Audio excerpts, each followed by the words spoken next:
বাংলাদেশের মানুষদের মধ্যে এই প্রবণতাটা খুব বেশি যে তারা খুব বেশি উচ্চতর একটা জীবনকে সে নকল করতে চায়, সে একটা আমেরিকান ইউরোপিয়ানের মতো হইতে চায়। সে মনে করে যে আমি যদি আরেকটু আমেরিকান বা আরেকটু ইউরোপিয়ান হইতে পারি তাহলে আমি একটু জাতে উঠতে পারবো, আমার স্ট্যাটাসটা ভালো হবে, আর I will be in the right club আর I will be in the winning boat. ওই মাইন্ডসেটটা খুব কাজ করে।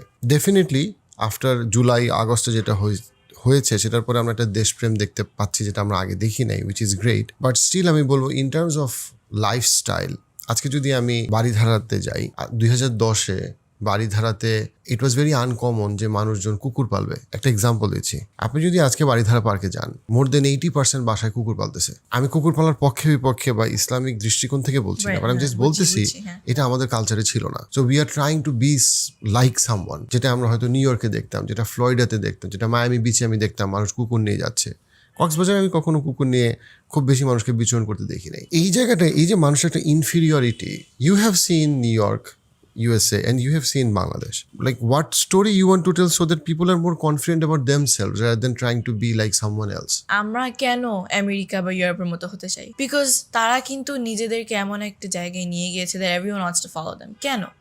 বিকজ তারা তাদের নিজের, যেরকম বললাম, তারা তাদের নিজের ড্রিমস, তাদের নিজের অ্যাসপিরেশনস ফলো করে। সেই নিজের পোটেনশিয়াল, প্যাশনটা ফলো করেই কিন্তু তারা আজকে এই পর্যায়ে গিয়েছে। So why are we trying to be like them? Because like I said, they've reached a place where they are happy. আমরা সেই হ্যাপিনেসটা ফলো করতে গিয়ে তো we're trying to be more like them. আমরা যদি আমাদের নিজের ড্রিমস, নিজের প্যাশনসকে ফলো করি, আমরা যদি if we stay like ourselves but in like a more dignified area, তাহলে কিন্তু আমরা people will want to be like us. Instead of being like Europeans or Americans, people want to be like us. Bangladesh কেন আমেরিকার মতো হতে হবে? বাংলাদেশ হবে Bangladesh. But we will take Bangladesh to such a position where everyone wants to be like Bangladesh. আমি মনে করি যে এই কারণেই we all want to be Americans or Europeans or whatnot. কারণ তাদের দেখেই মনে হয় like a posh or like a cool people. যদি আমি একটু খুব ইনফর্মাল বলতে চাই, let's become the cool people. Let's become people that other people want to follow. আইডিয়াটা হচ্ছে কি যে আমি ইউএসএ এবং আমেরিকার যে সোশ্যাল ভ্যালুজ, সেটা যদি আমি একদম কপি করে এখন বাংলাদেশে পেস্ট করতে চাই, কারণ আমি মনে করি ওইটা হইলেই বাংলাদেশ ভালো হয়ে যাবে, তাহলে আসলে সোসাইটিতে কি কি চ্যালেঞ্জ হইতে পারে বা কি কি সোশ্যাল আনরেস্ট হইতে পারে বা কোন জিনিসটা আসলে আমরা মনে করতেছি ভালো কিন্তু এটা স্ট্যাবলিশ করলে আরো খারাপ কিছু হইতে পারে। দেখেন, এখন সোসাইটিতে we have a lot of social norms. Right? I'm not going to mention what the social norms are, but we have a lot of social norms.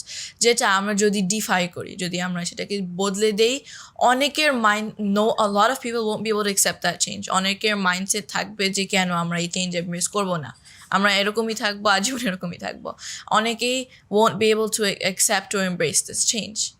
আবার আরেক পার্সপেক্টিভও আছে যে আমরা যে চেঞ্জটা ব্রিং করছি সেটা হয়তো বাংলাদেশের মানুষের জন্য খারাপও হতে পারে, that may not align with our own personal perspectives or opinions or norms.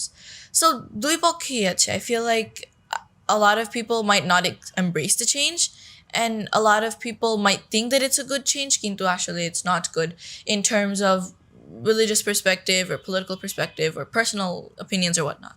ধরেন বাংলাদেশে যখন আসলেন, you are very vocal about social injustice and things যেটা আসলে হওয়া উচিত না কিন্তু হচ্ছে। সো সেই ক্ষেত্রে লাইক ইন নেক্সট 10-20 ইয়ার্স কোন জিনিসগুলো বা কোন পয়েন্টগুলোতে আপনার কাছে মনে হয় ইউ আর ভেরি প্যাশনেট যে আমি এই জায়গাগুলোতে আমি কাজ করব, মানে আর এই জায়গার রিফর্মগুলো নিয়ে আমি অনেক বেশি সর্ট অফ ভোকাল থাকবো?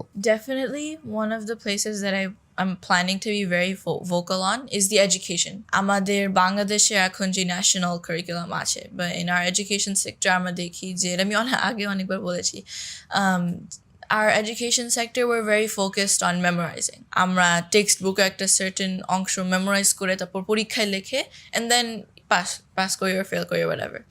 কিন্তু আমরা কিন্তু আসলে সেই কনসেপ্টটা বুঝি না। এই স্ট্রাগলটা কিন্তু আমি অনেকের মধ্যেই দেখেছি, even within my own family members, right? আমার অনেক কাজিনস আছে যারা বলে যে আমি এই পরীক্ষায় খারাপ করেছি কারণ এই টেক্সট বুকের অংশটা পরীক্ষায় এসেছে যা আমি পড়িনি, আমাদেরকে পড়তে বলেন এই টেক্সট বুকের অংশটা। So they are only memorising that certain part of the text book and then writing that. এতে করে কিন্তু তারা কিছু বুঝছে না, they are just reading to do good in the exams.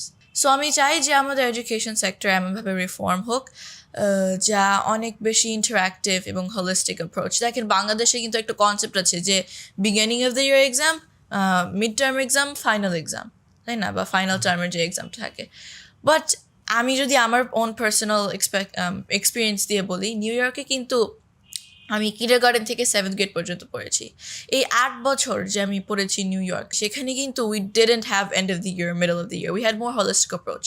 ধরেন এক ইউনিটে ম্যাথে আমাদের পড়িয়েছে রেশিওস, সেই ইউনিটটা শেষ হওয়ার পর রেশিওর উপরে একটা এক্সাম হয়, তারপর পরের ইউনিট। এই এক ইউনিটের মধ্যেও কিন্তু অনেক রকমের কুইজ বা ছোট ছোট এক্সামস হয়, ফাইনাল একটা এক্সাম হয় at the end of the unit, not at the end of the year. So এই হলিস্টিক অ্যাপ্রোচ, যে বারবার এক্সাম নেওয়া, বারবার আন্ডারস্ট্যান্ড করা যে how much your students are able to understand the concept, এতে করে কিন্তু the teachers have a better perspective of how they can teach, how they can improve their teaching skills, and the students have a better idea of how they can improve their own learning. Education sector is definitely something that we need to work on. আমি already education ministryর সাথে plan করছি to work. আমি English অলিম্পিয়াডের সাথেও একটা নতুন curriculum তৈরি করার plan করছি। মানে we're still in the planning stage, but ইনশাল্লাহ আমি চেষ্টা করব আমাদের স্পেশালি এডুকেশন সেক্টর নিয়ে কাজ করার জন্য। আমি অলসো চেষ্টা করছি আমাদের ইউথদের মধ্যে entrepreneurship skills amplify করার জন্য, কারণ দেখেন আমাদের কিন্তু এখন অনেক ক্রিয়েটিভিটি এবং entrepreneurship skills দরকার। We are living in a world where AI is slowly progressing. আমাদের কিন্তু এখন আর এই machineries বানানোর জন্য we don't need that human labor. We have AI to do that. আমাদের দরকার creativity and entrepreneurship skills and innovative ideas that we can bring to the table. So আমি চেষ্টা করছি entrepreneurship skills also বাড়ানোর। So these two sectors I think are definitely important in Bangladesh, যা আমি ইনশাল্লাহ in the next 10-20 years কাজ করব। So ফাতিহা আয়াত, সো সামওয়ান যে তার একটা খুবই ইয়াং এজে যেই পরিমাণ অ্যাওয়ার্ড, অ্যাকোলেড, রিকগনিশন পাইছে, একটা এভারেজ মানুষ তার 80 বছরের জীবনে সেটা পায় না। What went right for you? আপনি যখন চিন্তা করেন যে কোন জিনিসগুলো আসলে help you to be uniquely qualified at such a young age? অনেক ফ্যাক্টরস আছে, বাট আমি জাস্ট প্রথমে বলে নিতে চাই, I am not as qualified as you think I am. আমি নিজেকে মনে করি যে I am like an ordinary child who just had the right advantages, that's all. ওই অ্যাডভান্টেজের কারণেই কিন্তু মানে আলহামদুলিল্লাহ আমি খুব অল্প করতে পেরেছি, বাট যতটুকু পেরেছি ততটুকুই করেছি। So some of the factors, number one definitely my parents. আমার বাবা মা আমাকে অনেক হেল্প করেছে through out my journey. They always gave me that support to follow my own dreams. তারা বলেছে যে তুমি যা নিয়ে কাজ করতে চাও তা নিয়েই করো, কখনো ফোর্স করেনি যে না এই সেক্টর নিয়ে কাজ করতে হবে বা এটা করতে হবে ওটা করতে হবে।